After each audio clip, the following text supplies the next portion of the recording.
at the forefront of politics. Our enemy is Trump. He is the enemy. We gotta unite. If we're not a united party, we lose to Trump.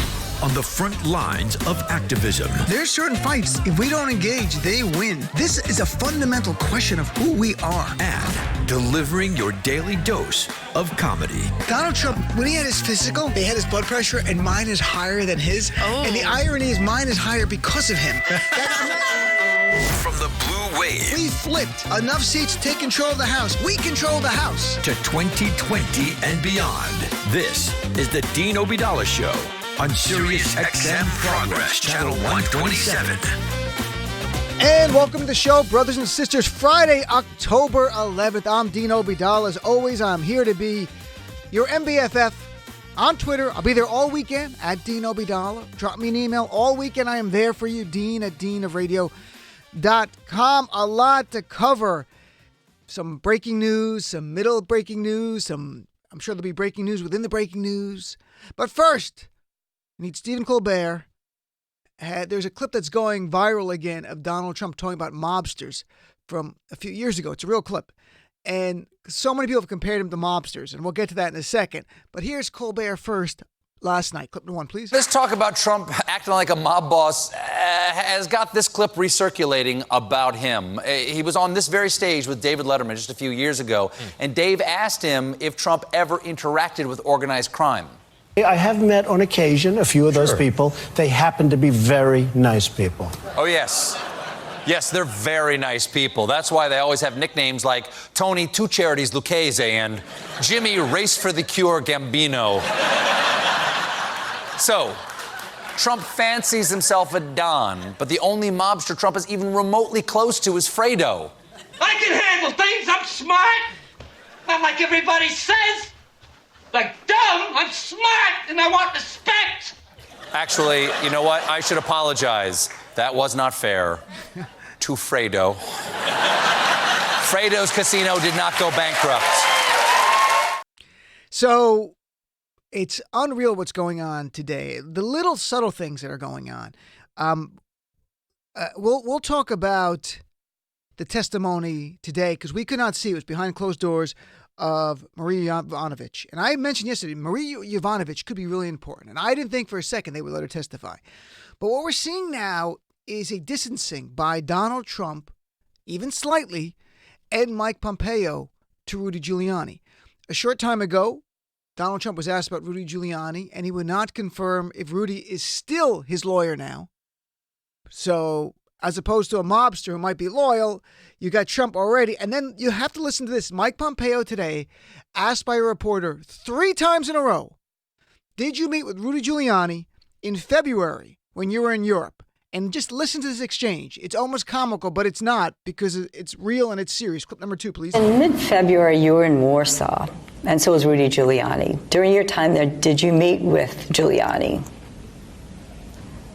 You know, I don't talk about who I meet with. I went to Warsaw for a particular purpose. It was an important mission.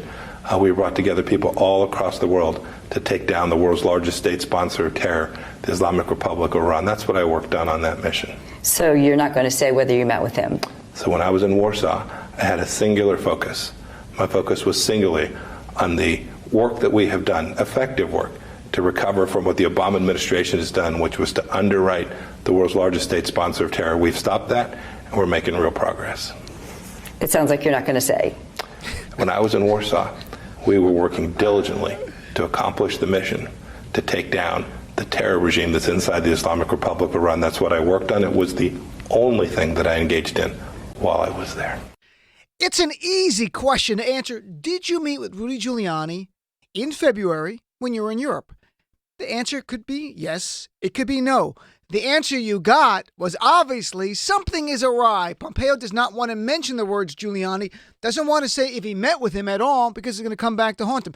It reminded me of SNL from the 1980s. It was a parody of 60 Minutes with Martin Short being investigated by Mike Wallace. And obviously it was an SNL parody. And I hope it translates well on the radio. Here's about a minute of it. I really love this sketch. Clip number 3. We could get no response, but we were able to reach his attorney, Nathan Thurm. Mr. Thurm, let's be honest. We've seen your people working for pennies, making defective novelty items which at best don't work and don't provide hours of family fun, and at worst are creating serious injury. So what are you saying? Saying that your boss, Mr. Lee, is in effect the Mr. Big of the pirate novelty business. No, he isn't. You're just saying that to get a higher rating on your TV show. I don't understand that. Why are you pointing the finger at other people all the time? Why don't you point the finger at yourself? Do a little more reading, maybe. Less time in court. Maybe that would be effective for you. Pardon me for saying this, but you seem defensive. I'm not being defensive. You're the one who's being defensive. Why is it always the other person who's being defensive? Have you ever asked yourself that? Why don't you ask yourself that? It's like Pompeii. I mean, that was unreal. I don't know if there's a live SNL this week because they had 2 weeks in a row. If there is, I imagine that might be in it. So we talked about Marie Jovanovic last night. She is a career U.S. diplomat. She served for decades for the United States government. And she was asked to testify today. Not to come in today. She was asked a while ago to testify. She intersects so much of what's going on. Not any wrongdoing. She's a victim here, but she might be the key person inadvertently in bringing down Rudy Giuliani. We're going to see. But what we do know is that her name's in the indictment from yesterday, and I'll go through a little bit more, but I'll just tell you quickly the headlines here. Her name is mentioned by Donald Trump in the phone call on July 25th, the Ukrainian president. Her name is in a whistleblower complaint. And then today she testified behind closed doors. And I really think what it's going to come down to, folks, it's really base. It's not complex. It's very simple. As Congressman Ruben Gallego said earlier this week, Trump is not playing three-dimensional chess. He's an idiot. And it's not idiocy. It's base. This is going to come down to these two simple things, money and power. Just follow that, money and power. That's what Trump, Giuliani, and everyone in this world is involved with. Some of them want more money. Some of them want more power. Some of them want both. So today, Jovanovic testified. And we didn't get to see it. It's behind closed doors, so we have no audio and no video. But we do have her opening statement she released, which was considered under oath. So it's actually her testimony. And I'll read some of the excerpts of it. But overall, as a nutshell, she was making a point that this administration's foreign policy is being run to help Trump personally, potentially financially, and politically. And that they have usurped the judgment of our diplomats and undermining national interests, all for the benefit of Donald Trump. And it's what we all believed. I wish we could see it so Americans would see clips of that tonight. And just to give you more idea of who she is, because she talked about she served 7 different countries, 5 of them hardship posts as ambassadors, was appointed to serve as ambassador 3 times, 3 times as ambassador, twice by a Republican president, once by a Democrat. Her last assignment, August 2016 to May 2019 in the Ukraine.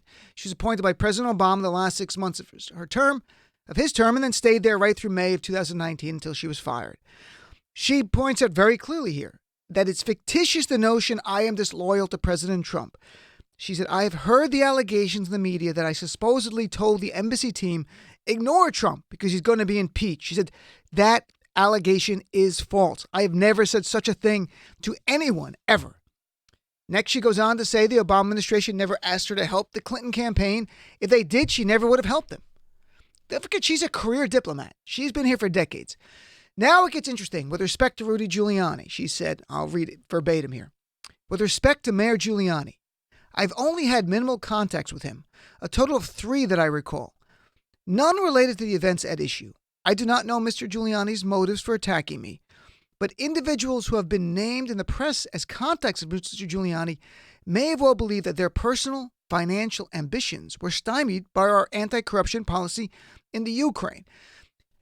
The fact that, just going back slightly here, the fact that an ambassador in the Ukraine has spoken to Rudy Giuliani 3 times, he's not part of the State Department, he's Trump's personal lawyer, is troubling on its own.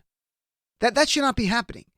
The U.S. ambassador to the Ukraine should not be talking to Donald Trump's personal lawyer who's a political operative. That's outrageous on its own. She goes on to give a warning talking about that. Well, she actually talks about how she got fired. She was supposed to be extended to stay in the Ukraine through March of 2020. Next thing she gets told in April, just a few months ago, come back to Washington and ask this Deputy Secretary of State why. He said, her testimony is, the president lost confidence in me and no longer wished me to serve as his ambassador. He added there had been a concerted campaign against me. So she was told there's a concerted campaign against you. And the department had been under pressure from the president to remove her since the summer of 2018. And the summer of 2018 is important. Remember that when we go into putting the timeline together here. So she's saying that when she was fired, the deputy secretary told her since the summer of 2018, there's been a concerted effort to get her out. He also said, I had done nothing wrong. It was not like in other situations where people have been recalled for cause. She concluded, the State Department today is hollowed out from within. She called on Congress to step up and to do something, saying, I fear that doing nothing will harm our nation's interests. The harm will come when private interests circumvent professional diplomats for their own gain, not the public good. So what do we know in all this? So we put this together. She testifies today. She's fired. She's told by the Deputy Secretary of State, you're fired because the Trump wanted you out. The big guy wanted you out. We don't even know why, but there's a concerted campaign to get you out since the summer.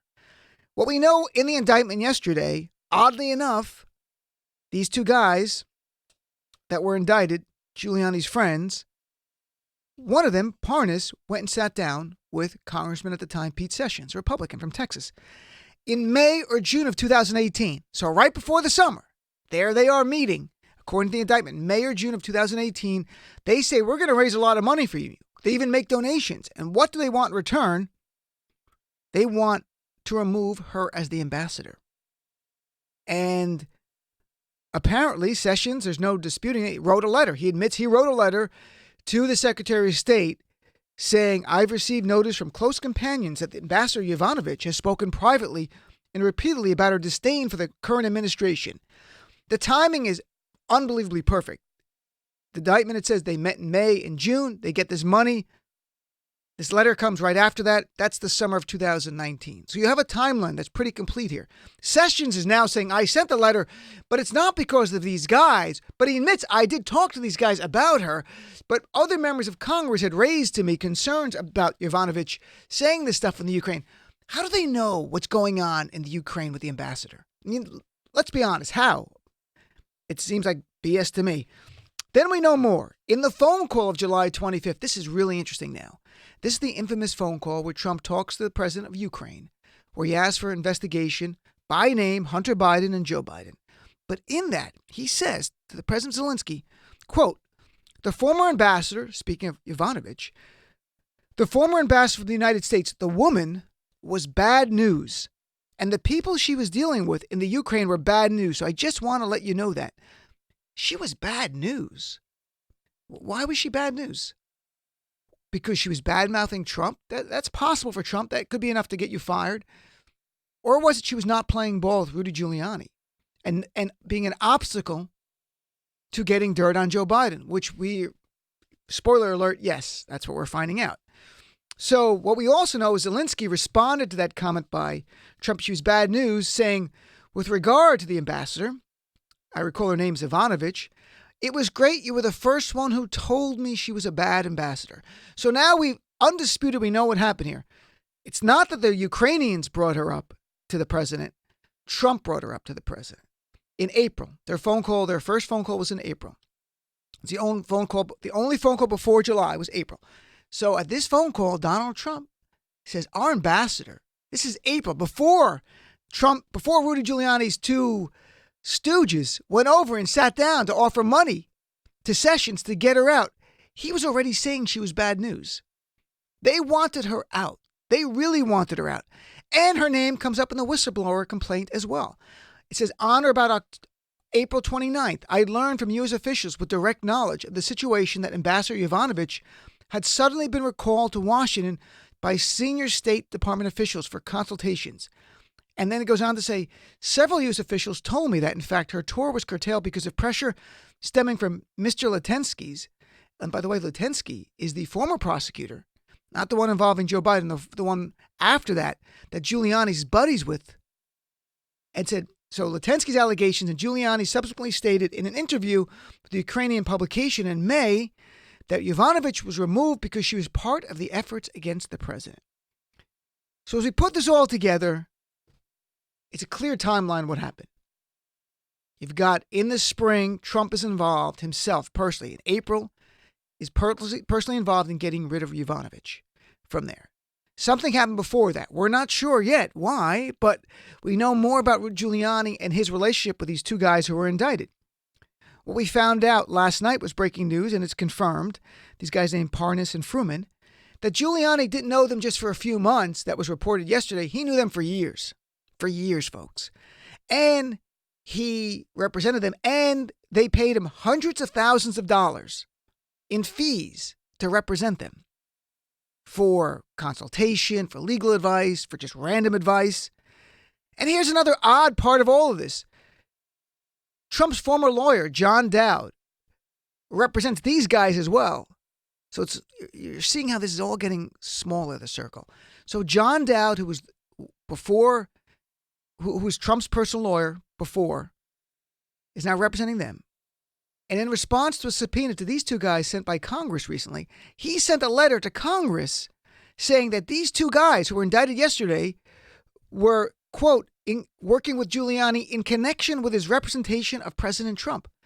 So now you've got Trump's former lawyer who represents them now, who's in his whole circle, saying these two guys who were indicted were part of the Giuliani team working for Trump. Trump says he doesn't know them. How are they working on the team? Because we know what they're doing. They're all part of this conspiracy. And I can say that with some confidence at this point, that you do have a criminal conspiracy involving several people to get rid of Jovanovic. And the question is, why fire her? It becomes a criminal conspiracy if the goal is an illegal end. Just a conspiracy of people, if you're doing it for a good reason, it's still a conspiracy. It's not criminal. Why were they firing her? That's going to define if this is a criminal conspiracy with Donald Trump, Rudy Giuliani, potentially John Dowd, the two guys who got indicted, to get rid of Jovanovic. And I was speculating yesterday. I think Jovanovic might really be important. And it's turning out, it's seeming like she might really, really be important. Why was she fired? Now we have more reporting now. Two different reasons. It goes back to this. Money and power. Just remember that. It's that simple. At that base. Money, first of all, the reporting is Parnas, one of the guys indicted, told associates that Jovanovic was not open to his proposals related to the lucrative gas business in the Ukraine. So that's why he wanted her out. That's what they're saying now. The other part is power. And the one thing is you're going to see, and I have no doubt you'll see the Trump world try to spin it, that it's all about money, and Parnas wanted money, and his partner wanted money, and Jovanovic wouldn't give them the money. It has nothing to do with Biden, nothing to do with Trump. That's bullshit. Because everything else tells us this was just a nice, great overlap. That these two guys have been working with Giuliani to investigate Joe Biden. And you know why we know this? These guys have been interviewed the last few months by BuzzFeed in the spring. They talked to the media whenever people wanted. They would brag, we're working with Rudy Giuliani. We're investigating Joe Biden. We're not even speculating. They literally said that. There's no doubt about that. And Giuliani and these guys were urging the prosecutor in the Ukraine to open an investigation to Joe Biden.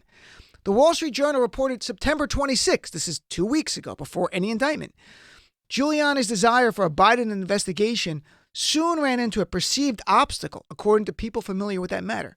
What do you think that perceived obstacle was? Folks, you know it. Come on. Ambassador Jovanovic. That was the obstacle. In fact, Rudy is not one who was bashful about bragging about his power. In a Fox News interview in May, this is just after she was removed, he, on TV, on Fox News, Rudy Giuliani said, quote, she got fired, finally. And in another interview, 2 weeks ago on Fox News, he accused her without any evidence whatsoever, her deeply involved in a plot by the Ukraine to boost Democrats in the 2016 election, which makes no sense. She was only appointed like in August of 2016. So you've got Rudy Giuliani here. These guys are part and parcel of the conspiracy to get dirt on Joe Biden. They are already now indicted for federal crimes for campaign fraud, for lying under oath, with the FEC violations. Plus, there's another added element of money here. Plus, you have hundreds of thousands of dollars undisputed given to Rudy Giuliani by these guys. The one thing I mentioned yesterday, that in the indictment, it was really a bare bones indictment. But one thing the prosecutor put in there, and he didn't have to, but he put in there that they're dealing and working with a Russian businessman. He put the word Russian. He didn't have to do that. And that they were funneling some of the money to do the other lobbying for the marijuana business. So don't get confused with any of the marijuana. That's irrelevant. What's important is that Russian money is involved. Russian money is being funneled through these guys. We don't know yet because it was bare bones complaint. Was that Russian money funneled to the super PAC that helped the Republicans in 2018? Where $3 million of that was spent on Pete Sessions' campaign, and that's definite. $3 million from the organization, from the super PAC that Trump backed, gave $3 million to Pete Sessions alone to help him out. That's a lot of money to spend on one Republican congressman. $3 million from this super PAC. Why wouldn't they spend the money, spread it around? That is suspicious in its own right. So this is where we are. There's still a lot of questions, but we have a complete, nice, easy timeline now. We know Donald Trump was involved in the spring of 2019 in getting rid of Jovanovic. They wanted her out. We know that these guys, the two guys indicted, met with Congressman Sessions last year in May and June. And we know from the testimony today of the ambassador that she was told a campaign against her to remove her began in the summer of 2000. This summer. So, actually, last summer, I'm sorry. That's where the money was. It went back to last summer. So the money, the letter goes there last summer, and it begins the process. So that's the timeline. It began last summer. Giuliani's involved. We don't know all the details. We know Giuliani's involved. We know Trump is involved. We know Donald Trump Jr. is sitting at a table with one other person, the two guys who were indicted, not at a big event, at a dinner someplace. We haven't heard Donald Trump Jr. talk about these guys. We know that Donald Trump's former lawyer, John Dowd, said in writing to Congress, I don't think John Dowd's going to ruin his career over any of this. John Dowd put in writing just a few weeks ago, these two guys were working with Giuliani to help President Trump. They were part of his team. This is like Watergate now. This is much more like Watergate. That low-level criminals, and it percolates up, and you figure out how high does the criminal conspiracy go. But on the other side, you already have a criminal conspiracy with Donald Trump pushing Zelensky for violation of campaign finance laws and doing that with the help of Rudy Giuliani. So you have two different articles of impeachment now for two different levels of crimes that are going on here, plus a third for obstruction. Now, I hope I explained this well on radio, because I wish we had graphics and I can show you all this. But what the questions that have been answered today, and I'm so grateful. By the way, Jovanovic, I should have mentioned at the top, the State Department tried to stop her from testifying. Last night, they said they were going to stop her because she's an employee. And what the Democrats did is they served a subpoena on her immediately. And she showed up today, and she could be fired, but she showed up at the risk of losing her job today because she's an American patriot, folks. So I should have mentioned at the top, Ambassador Jovanovic is someone who's put her career on the line to tell the truth to Congress today. And the Trump administration wanted to stop her. And because of the subpoena, she said, nope, I got a subpoena, I'm going. And that's where we are. This thing, I don't want it to get more confusing because then so many of our fellow Americans kind of tune out and all of this stuff. But it's about money, it's about power, and Donald Trump and Rudy Giuliani and Giuliani's clients, some were standing to make money and some were about power. In Trump's case, maybe he was trying to, like a mobster, that's where the Colbert clip made sense, like a mobster, maybe Trump was going to wet his beak in some of the money. The Giuliani, hundreds of thousands of dollars paid to him from these guys, was that Russian money? We don't know yet. Don't know. But we do know in the indictment it says Russian businessmen helping finance these guys. So this is where we are. It just keeps getting more and more. I need graphics, folks. I got to do some kind of radio graphics I can send you so we can all see it in front of us. But what's your reaction to all of this? And just to add a bonus here, Shep Smith got fired. I mean, he resigned today. I should say formally resigned today from Fox News, the chief Trump critic at Fox News. And coincidentally, 2 days ago, Bill Barr went to Rupert Murdoch's house and met with him. And apparently the reporting was it was because Trump did not like the reporting on Fox News, and now all of a sudden Chef Smith's out? Oh, my God. Nixon's ghost must be like, this Trump is good. He's doing things I never would have thought of doing. 866-997-4748. You're my guest right at the top of the hour. I'd love to hear from you. What do you make of all this new news? If you want to talk about Shep Smith 2 being pushed out or not being pushed out, I'm all ears on that. But you're my guest at the top of the hour. I'll be right back after this. At this point, the question is not who connected to Donald Trump as a criminal.